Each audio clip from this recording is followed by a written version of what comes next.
നമുക്കോ നമ്മുടെ ഉറ്റവർക്കോ ഒരു അസുഖം വന്നു കഴിഞ്ഞാൽ വൈദ്യശാസ്ത്രം ഒരു ഓപ്പറേഷൻ നിർദ്ദേശിച്ചാൽ നമ്മൾ ഒരു ഡോക്ടറുടെ മുന്നിൽ നമ്മുടെയോ അല്ലെങ്കിൽ നമ്മുടെ ഉറ്റവരുടെയോ ശരീരം ഓപ്പറേഷനായി ധൈര്യപൂർവ്വം വെച്ച് നിൽക്കുന്നത് എന്തിൻ്റെ അടിസ്ഥാനത്തിലാണ്? അവരുടെ പേരിൻ്റെ കൂടെ ചേർത്ത MBBS അടക്കമുള്ള ഡിഗ്രികൾ അവർ പണം കൊടുത്തു വാങ്ങിയതല്ല, പകരം നന്നായി കഷ്ടപ്പെട്ട് പഠിച്ച് നേടിയതാണെന്ന നമ്മുടെ ഉത്തമ ബോധ്യത്തിൻ്റെ അടിസ്ഥാനത്തിലല്ലേ? എന്നാൽ ഇനിയുള്ള കാലത്ത് നമുക്ക് ആ വിശ്വാസം ഉണ്ടാകുമോ? ലക്ഷങ്ങൾ എണ്ണിക്കൊടുക്കാൻ കാശുണ്ടെങ്കിൽ നീറ്റ് പരീക്ഷാ പേപ്പർ അടക്കം ഏത് മരമണ്ടൻ്റെ കയ്യിലും കിട്ടുന്ന ഒരു കെട്ട കാലത്താണ് നമ്മളിപ്പോൾ ജീവിക്കുന്നത്. ഈ സാഹചര്യത്തിലാണ് ജന്തർ മന്ദിറിൽ വലിയ സമരങ്ങൾ സംഘപരിവാർ ഭരണത്തിനെതിരെ രൂപപ്പെട്ടത്. അവസാനം RSSകാരനായ വിദ്യാഭ്യാസ മന്ത്രിക്ക് രാജിവെക്കേണ്ടി വന്നു. എന്നാൽ സമരത്തിന് നേതൃത്വപരമായ പങ്കുവഹിച്ചത് ഇടതുപക്ഷവും ഇടതുപക്ഷ വിദ്യാർത്ഥി സംഘടനകളുമാണ് എന്നതാണ് ഇപ്പോൾ RSSനെ ഇടതുപക്ഷത്തോട് തോന്നുന്ന കലിപ്പിൻ്റെ പ്രധാന കാരണം. ഈ പശ്ചാത്തലത്തിലാണ് കഴിഞ്ഞ ദിവസം നടന്ന ഒരു ചാനൽ ചർച്ചയിൽ വിവരക്കേട് അലങ്കാരമായി കൊണ്ടു നടക്കുന്ന സംഖ്യകളിൽ ഒരാൾ 1966 ഗോരക്ഷാ സമരത്തെ നേരിട്ട രീതിയെക്കുറിച്ച് പറഞ്ഞ് ന്യായീകരിക്കാൻ നോക്കിയത്. ശരിക്കും കോൺഗ്രസിന്റെ കാലത്ത് നടന്ന ആ സമരത്തെക്കുറിച്ച് ഇപ്പോൾ പറയുമ്പോൾ അതിന് അപ്പോൾ തന്നെ ഇടപെട്ട് മറുപടി പറയേണ്ടിയിരുന്നത് യഥാർത്ഥത്തിൽ കോൺഗ്രസ് പ്രതിനിധിയായ ചർച്ചയിൽ പങ്കെടുക്കുന്ന ജിൻഡോ ജോൺ ആയിരുന്നു. എന്നാൽ ജിൻഡോ ജോൺ മൗനം പാലിച്ചിടത്താണ് സഖാവ് ജെയ്സി തോമസ് സംഖ്യ എടുത്തിട്ട് അലക്കിയത്. ആ ചർച്ചയുടെ പ്രസക്ത ഭാഗങ്ങൾ ഇങ്ങനെയാണ്. 1966 നവംബർ മാസം 7-ാം തീയതി ഡൽഹിയിലെ ഒരു സമരം നടന്നിരുന്നു. ഗോരക്ഷയെ കുറിച്ചുകൊണ്ടുള്ള ഒരു സമരം നടന്നു. ആ സമരത്തെ നേരിട്ട അന്നത്തെ പ്രധാനമന്ത്രിയുടെ പേര് ഇന്ദിരാഗാന്ധിയാണ്. അന്ന് ആ സമരത്തെ അവർ നേരിട്ട് എങ്ങനെയോ 6 പേരെ വെടിവെച്ച് കൊന്നു. ഇങ്ങനെയാണ് ഇന്ദിരാഗാന്ധി അന്ന് ആ സമരത്തെ നേരിട്ട്. ഇവരെ പോലെയുള്ള ആളുകൾ ഇത്തരത്തിലുള്ള ഏത് ചർച്ചയിലും വരുമ്പോൾ പറയുന്നതാണ് ഗോരക്ഷ മാർച്ച്. അതായത് 1966 ഗോരക്ഷ മാർച്ച് എന്ന് RSSന് മുമ്പിൽ മസ്തിഷ്കം പണയം വെച്ചിട്ടുള്ളവർ പറയുകയും ഇന്ത്യൻ ചരിത്രത്തിലെ ആദ്യത്തെ പാർലമെന്റ് ആക്രമണമെന്ന് ചരിത്രത്തെ ശരിയായി വായിക്കുന്നവർ നിർവചിക്കുകയും ചെയ്യുന്ന ആ പ്രശ്നമുണ്ട്. ആ പ്രശ്നമാണ് 1966 ഉണ്ടായത്. ഇന്ദിരാഗാന്ധിയെ സംബന്ധിച്ച് ഞങ്ങൾക്ക് വിയോജിപ്പുണ്ട്. അടിയന്തരാവസ്ഥ ഘട്ടത്തിൽ പെൺ ഹിറ്റ്ലർ ഇന്ദിരാഗാന്ധിയുടെ മുഖത്ത് നോക്കി വിളിച്ചയാൾ പാർലമെന്റിലെ പ്രതിപക്ഷ നേതാവ് കൂടിയായിരുന്ന സഖാവ് AK ഗോപാലനായിരുന്നു. അതവിടെ ഇരിക്കട്ടെ. പക്ഷേ 1966 സംബന്ധിച്ച് ഇദ്ദേഹം എപ്പോഴും എന്ന് പറയാറുണ്ട്. ഇദ്ദേഹമല്ല, ഇൻ ദ സെൻസ് ബ്രോഡർ അർത്ഥത്തിൽ ഇദ്ദേഹത്തിന്റെ രാഷ്ട്രീയത്തെ പിൻപറ്റത്തെ എല്ലാ BJP നേതാക്കന്മാരും എന്തായിരുന്നു ഉണ്ടായിരുന്നത്? 1966 1.25 ലക്ഷത്തോളം വരുന്ന ആളുകളാണ് വ്യാജ സന്യാസി വേഷവും ധരിച്ച് ഇന്ത്യയാകെ ഗോവധം നിരോധിക്കണമെന്ന് ആവശ്യപ്പെട്ട് പാർലമെന്റിലേക്ക് നീങ്ങുന്നത്. എങ്ങനെയാ സമരത്തിൽ പങ്കെടുക്കേണ്ടത്? നിങ്ങൾ ഈ സമരത്തെ കണ്ടില്ലേ? ഏതെങ്കിലും ഒരു വിദ്യാർത്ഥികളുടെ ആയുധമുണ്ടോ? AK-47 ഉണ്ടോ? വാളുണ്ടോ? ധ്വജമുണ്ടോ? മറ്റ് ആയുധ സന്നാഹങ്ങൾ എന്തെങ്കിലും ഉണ്ടോ? എന്താണ് പറയുന്നത്? ഇത് ട്രൈബ്യൂൺ ഉൾപ്പെടെയുള്ള അന്നത്തെ മാധ്യമങ്ങൾ കാരവൻ റിപ്പോർട്ട് ചെയ്യുന്നതാണ്. എങ്ങനെയാണ്? ഇങ്ങനെ എഴുതുന്നു: A day of violence and demonstration, day of violence and vandalism began to unfold as the demonstrators laid siege to the surrounding areas of Connaught Place and Central Delhi, attacking 2 electric substation, Irvin Hospital, the Government of India Press, Delight and Odeon Cinemas, other establishment. എങ്ങനെയാണ്? സമാധാനപരമായ ഒരു സമരമേ BJP നേതാവിന്റെ ആദ്യരൂപമായ ജനസംഘം നടത്തിയതാണ്. കൂടുതലൊന്നുമില്ല. 2 വൈദ്യുതി നിലയെ ആക്രമിച്ചു, 2 petrol pump തീയിട്ടു, Irwin ആശുപത്രി ആക്രമിച്ചു, ഗവൺമെന്റ് ഓഫ് ഇന്ത്യയുടെ പ്രസ് കത്തിച്ചു കളഞ്ഞു. ഇങ്ങനെ പാർലമെന്റ് സ്ട്രീറ്റിൽ ഒരു ബിൽഡിംഗ് ഒഴികെ ബാക്കി എല്ലാം തകർത്ത് കളഞ്ഞു. ഓൾ ഇന്ത്യ കോൺഗ്രസ് കമ്മിറ്റിയുടെ പ്രതാപകാലമാണ്. ഇപ്പോഴത്തെ പോലെയല്ല. ആരാണ്? കാമരാജിന്റെ വീട് ആക്രമിക്കുന്നു ഇല്ലേ? അങ്ങനെ നടത്തപ്പെട്ട ഒരു സമരത്തെയാണ് ഇപ്പൊ വന്നിട്ട് വിശദീകരിക്കുന്നത്, നല്ല പുണ്യ സമരമാക്കി മാറ്റിയെടുക്കുന്നത്. നമ്മുടെ ലഷ്കർ-ഇ തോയ്ബയും അതേപോലെ തന്നെ ജെയ്ഷെ മുഹമ്മദും 2001 പാർലമെന്റ് ആക്രമിക്കുന്നതിന് മുമ്പ് പാർലമെന്റ് ആക്രമിച്ച വൃത്തികേടിനെ കുറിച്ചാണ് ഇദ്ദേഹം പറയുന്നത്. ഈ ഗോരക്ഷാ സേനയുടെ മാർച്ചിനെ കുറിച്ച് പറയുന്നത്. സമരം ചെയ്ത വിദ്യാർത്ഥികളെ സംബന്ധിച്ചിടത്തോളം വിദ്യാർത്ഥി സമരം എന്ന പേരിൽ ഡൽഹിയിൽ നടന്ന വിദ്യാർത്ഥി സമരത്തിനകത്തേക്ക് ചില ആന്റി സോഷ്യൽ എലമെന്റ്സ് നുഴഞ്ഞു കയറിയിട്ടുണ്ടോ എന്നുള്ള സംശയം എല്ലാവർക്കും ഉള്ളതാണ്. അദ്ദേഹം ഈ സമരത്തിൽ പങ്കെടുത്ത നല്ലൊരു വിഭാഗം ആളുകളെ അദ്ദേഹം വിശേഷിപ്പിച്ചത് സാമൂഹ്യ വിരുദ്ധർ എന്നർത്ഥം വരുന്ന ആന്റി സോഷ്യൽ എന്ന പ്രയോഗമാണ്. എനിക്ക് തോന്നുന്നു കഴിഞ്ഞൊരു 10-12 വർഷത്തിലധികമായിട്ടുള്ള സംഘപരിവാർ വാഴ്ചക്കാലത്തെ ഇന്ത്യയെ സംബന്ധിച്ച് ജനായത്തപരമായി ഉയർന്നു വരുന്ന ഏത് സമരവും ഏത് രാഷ്ട്രീയ പ്രസ്ഥാനത്തിന്റെയും ആവട്ടെ, ആ സമരങ്ങളെ വിവക്ഷിച്ചിട്ടുള്ള, ആ സമരങ്ങളെ സംബന്ധിച്ചുള്ള ഏത് സംവാദത്തിലും നമ്മുടെ ചർച്ചയിൽ പങ്കെടുക്കുന്ന ബഹുമാനിയ സംഘപരിവാറുകാരൻ മാത്രമല്ല, അദ്ദേഹത്തെക്കാളും തലമുതിർന്ന അദ്ദേഹത്തിന്റെ വലിയ നേതാക്കൾ മുതൽ അദ്ദേഹത്തിന്റെ താഴെ നിലവാരത്തിൽ പ്രവർത്തിക്കുന്നവർ വരെ ഇവരെല്ലാവരും ഒരൊറ്റ അച്ചിൽ വാർത്തുന്നത് പോലെ പറയാറുള്ള പ്രയോഗം എന്താണ്? ഒന്നെങ്കിൽ സംഘപരിവാർ വിരുദ്ധ രാഷ്ട്രീയം, അത് മതനിരപേക്ഷതയെ സംബന്ധിച്ചാവട്ടെ, മാനവിക രാഷ്ട്രീയത്തെ സംബന്ധിച്ചാവട്ടെ, ഇന്ത്യയുടെ ബഹുസ്വരതയെ, വൈവിധ്യത്തെ എന്തിനേയും സംബന്ധിച്ചാവട്ടെ, ഇന്ത്യയുടെ ഭരണഘടനയെ സംബന്ധിച്ചാവട്ടെ, എവിടെയും നമ്മൾ ആ കാര്യങ്ങൾക്ക് വേണ്ടി ശക്തമായ മുദ്രാവാക്യം ഉയർത്തിയാൽ ഇദ്ദേഹത്തെ പോലുള്ള ആളുകൾ വന്ന് പറയാറുള്ള കേട്ടുപഴകിയ അല്ലെങ്കിൽ പുളിച്ചുപോയ പ്രയോഗങ്ങളിൽ ഒന്നാം സ്ഥാനത്തേതാണ് ഏത്? ആന്റി സോഷ്യൽ അഥവാ സാമൂഹ്യ വിരുദ്ധർ എന്ന് പറയുന്നത്. രണ്ടാമത്തെ പ്രയോഗം എന്താണ്? അത് പാകിസ്ഥാൻ ചാരന്മാർ എന്നുള്ളതാണ്. മൂന്നാമത്തെ പ്രയോഗം എന്താണ്? അത് ചൈനീസ് ചാരന്മാർ എന്നുള്ളതാണ്. നാലാമത്തെ പ്രയോഗം എന്താണ്? അത് അർബൻ നക്സൽ എന്നുള്ളതാണ്. അഞ്ചാമത്തെ പ്രയോഗം എന്താണ്? അത് ദേശവിരുദ്ധർ എന്നുള്ളതാണ്.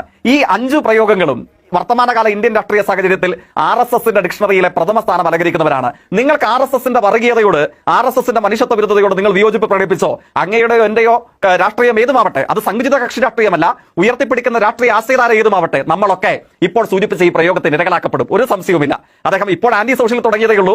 ചർച്ചയുടെ മധ്യഭാഗത്ത് എത്തുമ്പോൾ അത് ചൈനീസ് ചാരനും പാകിസ്ഥാൻ ചാരനും, ഒടുക്കമെത്തുമ്പോൾ അത് ഇന്ത്യ വിരുദ്ധനും ദേശവിരുദ്ധനും, ഏറ്റവും ഒടുവിൽ അത് ഈ പറയുന്ന എല്ലാ തരത്തിലുള്ള ചാരന്മാരുടെ സംഘവുമായിട്ട് നമ്മളെ ആകെ മുദ്രയിടപ്പെടും. പക്ഷേ ഈ പറഞ്ഞതിനകത്തൊരു ചെറിയ കുഴപ്പമുണ്ട് കേട്ടോ BJP നേതാവേ. അങ്ങേക്ക് നിർബന്ധമായും അറിയണം എന്ന് ഉറപ്പില്ല, എന്നിരുന്നാലും അങ്ങ് അറിഞ്ഞിരിക്കേണ്ട 2 പേരുകാരുണ്ട് അത് ഈ സമരത്തിൽ പങ്കെടുത്തവർ എന്ന നിലയിൽ.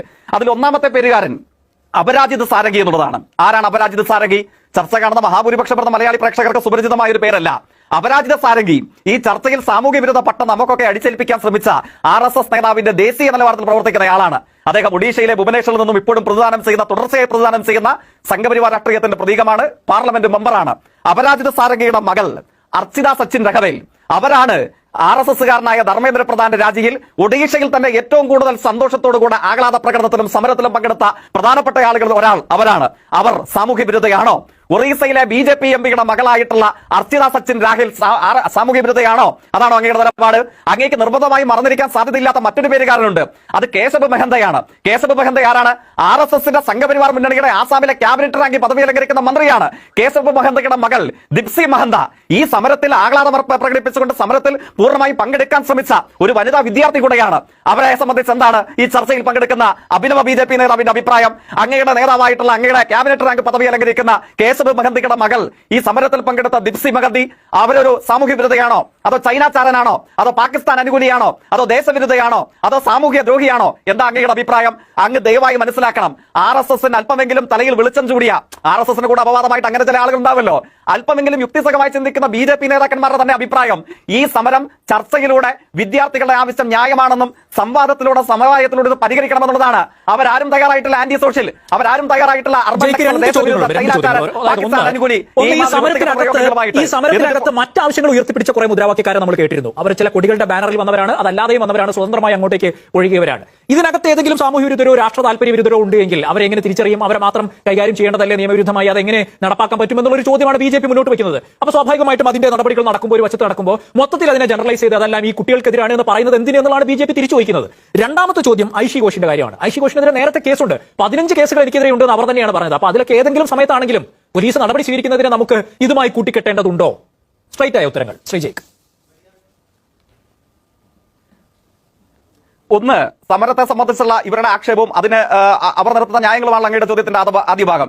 ഈ സമരത്തിൽ സാമൂഹ്യ വിരുദ്ധ ശക്തികൾ പങ്കെടുക്കുന്നുണ്ടോ? അല്ലെങ്കിൽ സംഘപരിവാർ രാഷ്ട്രീയ പ്രവർത്തകർ പറയുന്നത് പോലെ ദേശവിരുദ്ധർ, ചൈനാചാരർ, പാകിസ്ഥാൻ അനുകൂലികൾ, അർബൻ നക്സലുകൾ പങ്കെടുക്കുന്നുണ്ടോ? ഞാൻ പറയുന്നു, സമരത്തിന്റെ മുദ്രാവാക്യത്തെ പരിശോധിച്ചിട്ടല്ലേ സമരത്തിന്റെ ആകഗതി, സമര നേതൃത്വം ഇക്കാര്യങ്ങളെ തീരുമാനിക്കുക. ആ സമര നേതൃത്വത്തിൽ പ്രവർത്തിക്കുന്നവർ ആരൊക്കെയാണ്? ഈ കോക്രോച്ച് ജനതാ പാർട്ടി എന്ന അഭിനവ രാഷ്ട്രീയ പ്രസ്ഥാനത്തിന്റെ പ്രവർത്തകർ, അതിന്റെ സ്പോക്സ് പേഴ്സൺ, അവരൊക്കെ പറഞ്ഞത് എന്താണ്? അവർ ഏറ്റവും ആദ്യം നന്ദി പറഞ്ഞത് ഇന്ത്യയിലെ SFIക്കാണ്, പിന്നീട് ASFനാണ്. എന്തുകൊണ്ടാണ്? ഇവർ അടങ്ങുന്ന രാഷ്ട്രീയ നേതൃത്വമാണ് ഈ സമരത്തെ മുമ്പോട്ടേക്ക് നയിച്ചത്. എനിക്ക് തോന്നുന്നു CJPയുടെ കോ-ഫൗണ്ടറായ അശുതോഷിന്റെ ഒരു പ്രയോഗം എന്ന് പറയുന്നത് പിന്തുണയ്ക്ക് മാത്രമല്ല, ഞങ്ങളെ ഗൈഡ് ചെയ്തതിന് നന്ദി. ആ നിലയിലാണ് ഇന്ത്യയിലെ ഇടതുപക്ഷ വിദ്യാർത്ഥി പ്രസ്ഥാനങ്ങൾക്ക് നന്ദി പറയുന്നത്. അപ്പോൾ നിങ്ങളുടെ ആ ഭാഗം പൊളിക്കുന്നു. ഇത് ദേശവിരുദ്ധരുടെയോ ചൈനാചാരന്മാരുടെയോ പാകിസ്ഥാൻ അനുകൂലികളുടെയോ അർബൻ നക്സലുകളുടെയോ സാമൂഹ്യ വിരുദ്ധരുടെയോ ഒരു സമരമല്ല, മറിച്ച് ഇന്ത്യയുടെ അന്തസ്സത്ത് ഉയർത്തിപ്പിടിക്കുന്ന ദശലക്ഷക്കണക്കിന് വിദ്യാർത്ഥികൾ അവർ ഉയർത്തിയ മുന്നേറ്റത്തിന്റെ മുമ്പിൽ നിങ്ങൾക്ക് ശിരസ് കുനിച്ച് തകർന്നു വീഴേണ്ടതായി വന്നു. പിന്നെ രണ്ടാമത്തേത് ഐഷി ഘോഷിനെ സംബന്ധിച്ച് RSSന്റെ അളവുകോലിൽ അളന്നാൽ നിങ്ങൾക്ക് കിട്ടുന്ന ആളല്ല ഇന്ത്യയിലെ വിദ്യാർത്ഥി പ്രസ്ഥാനത്തിന്റെ സംഭാവനകളായിട്ടുള്ള ഇത്തരം ആളുകൾ എന്ന് പറയുന്നത്. എന്തുകൊണ്ടാണ്? ഞാൻ ഇപ്പോഴത്തെ കാര്യത്തെ മാത്രം ഉദ്ധരിച്ചിട്ടല്ല, പാട്യാല കോടതിയിൽ 15 കേസുണ്ട് എന്ന് ആങ്കർ തന്നെ അവരുടെ വാർത്താ സമ്മേളനത്തിൽ ഉദ്ധരിച്ച് പറഞ്ഞല്ലോ. ആ 15 കേസിൽ ഒരു കേസ് 2021 ബംഗ്ലാ ഭവനിലേക്ക് നടത്തിയ അക്രമരഹിതമായ ഒരു സമരത്തെ സംബന്ധിച്ചാണ് ഇപ്പൊ പറയുന്നത്. 2026 RSSന്റെ പൊന്നോമനപുത്രന്റെ രാജി കൊണ്ട് ശിരസ് കുനിക്കേണ്ട വന്നൊരു സമരത്തിന് നേതൃത്വമായി പ്രവർത്തിച്ചത്, അതിന്റെ ഇന്ധനമായത് ഈ വിദ്യാർത്ഥി പ്രസ്ഥാനത്തിന്റെ നേതാവ് കൂടിയായിട്ടുള്ള ഐഷിയും സംഘവുമായിരുന്നു. ഈ അഭിജിത്ത് ദീപ്ക ഇവിടെ വരുന്ന ഘട്ടത്തിൽ അങ്ങ് ശ്രദ്ധിച്ചിട്ടുണ്ടാകും, CPIMന്റെ ജനറൽ സെക്രട്ടറിയോട് ഇവിടെ വരുന്ന സമയത്ത് അദ്ദേഹം ഒരു കമ്മ്യൂണിക്കേഷൻ നടത്തി. അവർ പിന്തുണ അഭ്യർത്ഥിച്ചതിനോടൊപ്പം ഇന്നവിറ്റബിൾ, അതായത് ഒഴിച്ചുകൂടാനാവാത്ത സാന്നിധ്യം എന്നതുപോലെ ഇന്ത്യയിലെ ഇടതുപക്ഷത്തോട് വിശേഷ CPIMനോട് അവർ ആവശ്യപ്പെട്ടത് JNUSUവിന്റെ പ്രസിഡന്റ് കൂടെയായിരുന്ന, യൂണിയൻ പ്രസിഡന്റ് കൂടെയായിരുന്ന, RSS തല തകർത്ത് കൈ തല്ലിയൊടിച്ച രാത്രിയിൽ അവരെ സന്ദർശിക്കാൻ വന്നത് ഇന്ത്യയുടെ അഭിമാന താരങ്ങളാണ്, ദീപിക പദുക്കോൺ ഉൾപ്പെടെയുള്ളവരാണ്. അവർ സ്നേഹത്തോട് സ്വീകരിച്ചിട്ടുള്ള ഐഷിയുടെ സാന്നിധ്യവും നേതൃത്വമാണ് അഭിജിത്ത് ദീപ്കയും സംഘവും US ബോസ്റ്റൺ സർവകലാശാലയിൽ ഇങ്ങോട്ടേക്കുള്ള വിമാനയാത്ര മധ്യേ അവർ MA ബേബിയോട് ആവശ്യപ്പെടുന്നത് ഇല്ലേ? അപ്പോൾ ഇവർക്ക് നല്ല പ്രശ്നമുണ്ട്. അമിത്ഷാ നേരിട്ട് നിയന്ത്രിച്ചോ അല്ലെങ്കിൽ അമിത്ഷാ നേരിട്ട് നിർദ്ദേശം നൽകിയോ ആണോ കുട്ടികളെ തല്ലി ചതച്ചത് എന്ന് എങ്ങനെയാണ് പറയാൻ പറ്റുക?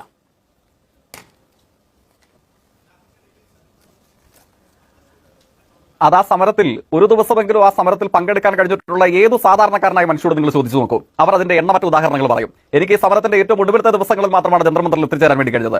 സമരത്തിന്റെ വിജയപ്രഖ്യാപന ദിവസം അതിനുശേഷം സഖാവ് ജോൺ ബ്രിട്ടാസും സഖാവ് എ റഹീം ഒക്കെ അടങ്ങുന്ന ഒരു സംഘത്തോടൊപ്പം ഈ സമരത്തിൽ പങ്കെടുത്തതിന്റെ പേരിൽ അതിക്രൂരമായ മർദ്ദനം ഏറ്റുവാങ്ങി തലക്കടക്കം പരിക്ക് നേരിട്ട് വെന്റിലേറ്റർ സഹായത്തോടുകൂടെ ഡൽഹി RML കഴിയുന്ന ഒരു വിദ്യാർത്ഥിനിയുണ്ട്. ആ വിദ്യാർത്ഥിനിയെ സംബന്ധിച്ചുള്ള വിവരങ്ങൾ ഇപ്പോഴും നമ്മുടെ നാട്ടിലെ ഇന്ത്യയിലെ എല്ലാ മുഖ്യധാരാ മാധ്യമങ്ങൾക്കും ഏറെക്കുറെ അവ്യക്തമാണ്. കാരണം ഞാനൊരു അങ്ങയുടെ ചോദ്യത്തിലേക്ക് ഒരു ഉദാഹരണമാണ് പറയുന്നത്.